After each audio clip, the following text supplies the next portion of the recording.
नमस्कार.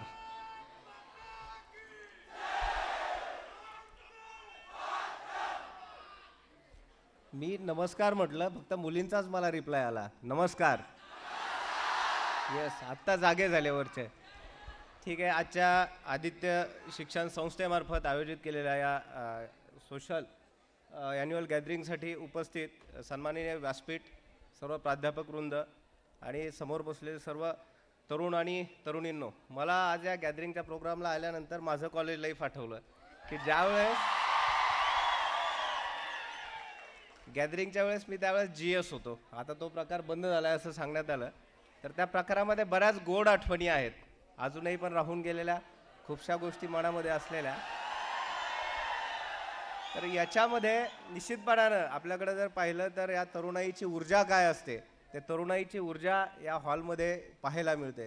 यापूर्वीही आदित्य शिक्षण संस्थेच्या वेगवेगळ्या प्रोग्रामसाठी मी आपल्या कॉलेजेसना वेगवेगळ्या प्रोग्रामच्या वेळी आलेलो आहे.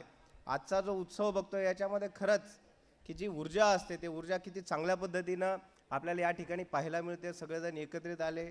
हा यशवंतराव चव्हाण नाट्यगृहाचा हॉल अगदी गच्च भरलेला आहे. बाहेरही गर्दी आहे.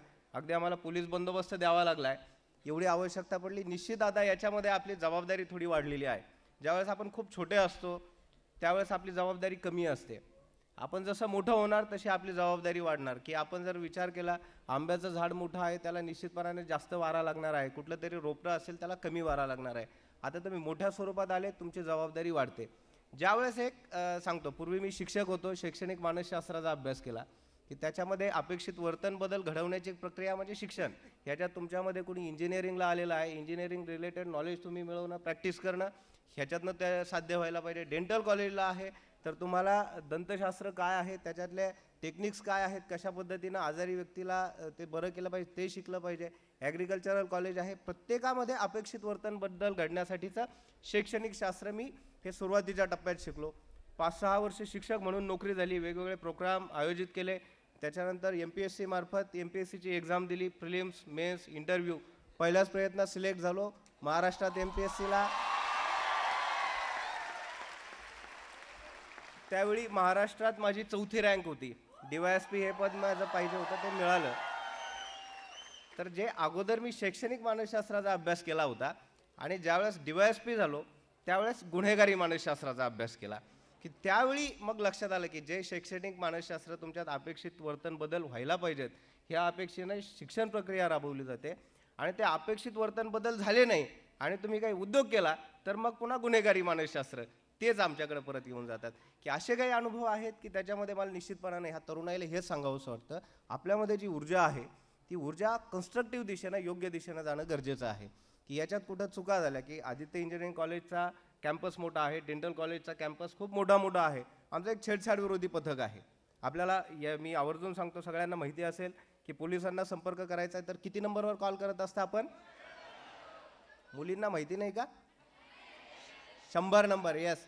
आणि फक्त आता 100 नंबर काय होतं, खूप बिझी असतो, खूप जण कॉल करतात, खूप जणांना माहिती आहे. मग महिलांच्या तक्रारीसाठी एक सेपरेट नंबर दिलेला आहे, हेल्पलाईन नंबर. तो हेल्पलाईन नंबर आहे 1091. किती नंबर आहे? हां, तुम्ही घाबरू नका. चुकीच्या तक्रारी त्या चुकीच्या तक्रारी मात्र आपण व्हेरीफाय करत असतो. बऱ्याचशा अशा तक्रारी येतात, मुलींच्या तक्रारी असतात, मुलांकडून छेडछाड होत असते. कधी कधी असं जाणवते की मुलांकडून छेडछाड होते की मुली अजिबातच दोषी नसतील असंही नाही, कधी कधी त्यांचाही रोल असतो. याही मात्र तरीही मला एक सांगायचं आहे की विनयभंग हा फक्त पुरुष स्त्रीवर करू शकतो, स्त्री पुरुषावर नाही. आपल्या IPC मध्ये ते सेक्शन नाही. त्याच्यानं जर अशी तक्रार आली निश्चितपणानं आपण व्हेरीफाय करत असतो. व्हेरीफाय केल्याशिवाय कोणाला त्रास देत नाहीत. मात्र मागच्या 2 दिवसांमध्ये अशा तक्रारी आलेल्या आहेत. याच्यापूर्वीही आमचं छेडछाड विरोधी पथक या 1091 मार्फत आपल्या तक्रारी कळत असतात.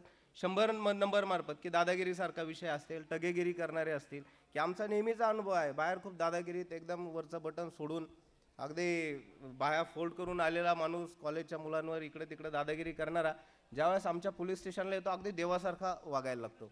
बटन लावून, बाया फोल्ड करून, इन वगैरे करून, नसेल तर व्यवस्थित कपडे पाहून अगदी इतक्या हळू आवाजात बोलेल, त्याला नाव विचारलं तरी आमच्या कानापर्यंत ऐकू येत नाही. तो बाहेरचा दादा आमच्याकडे अगदी मांजर होऊन येत असतो. तर आपल्याला हेच सांगायचं, असे जर टगेगिरी करणारे एलिमेंट असतील, भले छेडछाड करणारे असोत किंवा आरडाओरडा करणारे असोत, की अशाबद्दलची जे कायदाभंग करतील, समाजाला त्रास ज्याच्यापासून होईल त्याचा ठोकण्यासाठी कायद्यानं आम्ही समर्थ आहोत.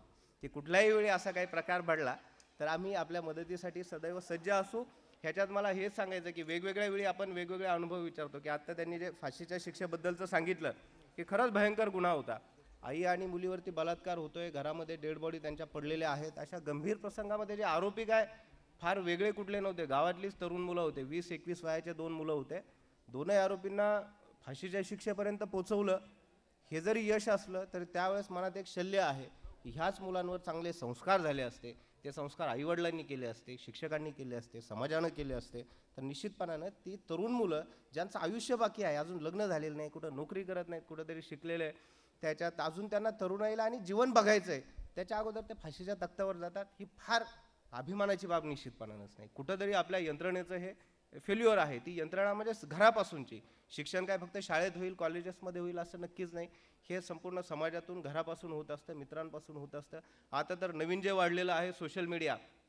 आता मी हे चेक करत होतो की ज्यावेळेस आमचं स्वागत या मोदीजींसारखं स्वागत मुंडे सरांनी सांगितलं करायचं, तर तुमचे एवढे कॅमेरे लख प्रकाशामध्ये त्याच्या बॅटरी टॉर्च लागलेल्या होत्या. मी प्रयत्न केला, म्हटलं मोजता येईल, पण मोजताच येईना.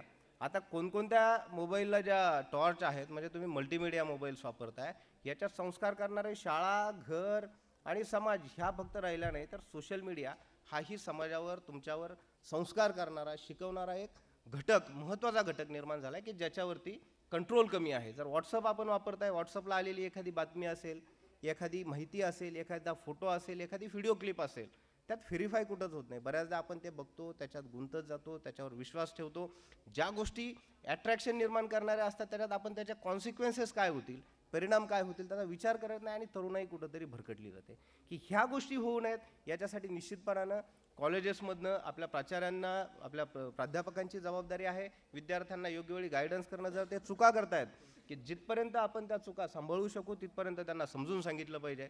हे ठराविक लिमिटच्या पुढे गेलं तर तुम्हाला हे माहिती आहे ना, ब्रेकिंग लिमिटपर्यंत तोडायचं नाही. थोडंफार तुम्ही मस्ती करणार, गोंधळ करणार, तरुणाई आहे, जवानी आहे, थोडंसं काहीतरी होणार, पण ते ह्याच्यापर्यंत नको की आपल्यापासून दुसऱ्यांना त्रास होईल. ही जबाबदारी आपल्याला सगळ्यांनी पाळायची. त्याच्यात प्राध्यापकांनी महत्त्वाचा रोल केला पाहिजे आणि आचार्य देवो भव ही आपली संस्कृती आहे. आपले प्राध्यापक असतील, शिक्षक असतील, निश्चितपणाने त्यांचा आदर आपण केला पाहिजे. याही प्रोग्राममध्ये, गॅदरिंगमध्ये मी हे सांगू इच्छिल की अगदी पहिलीला ठराविक काही गोष्टी असतात. सुविचार म्हणलं की पहिला सुविचार सांगा म्हणलं की सगळे सांगतात नेहमी खरे बोलावे, आणि तो खूपच कमी लोक पाळतात, किंवा किती जण असतील मला तर शोधावे लागतील ते.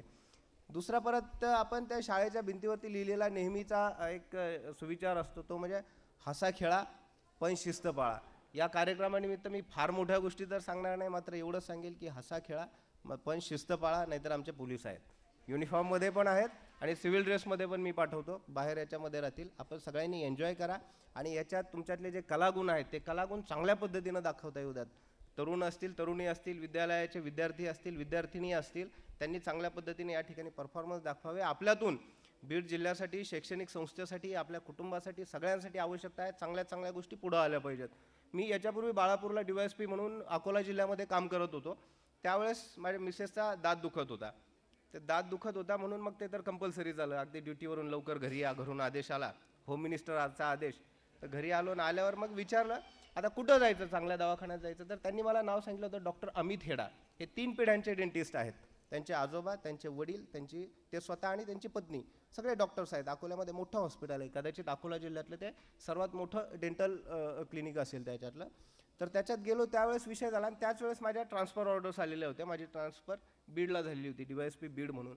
तर त्यावेळेस गेलो तेव्हा ते डॉक्टरांशी चर्चा केली. त्यांनी विचारलं सर कुठे, काय, कुठली बॅच आहे. मग आमची चर्चा झाल्यानंतर मग त्यांनी सांगितलं ट्रीटमेंट केली, उपचार व्यवस्थित झाले. आणि त्याच्यामध्ये त्यांनी सांगितलं की सर बीडला का, म्हटले माझं कॉलेजही बीडला झालेलं आहे. अमित हेडा आपल्या आदित्य डेंटल कॉलेजचे विद्यार्थी आहेत, एक स्टुडंट आहेत. की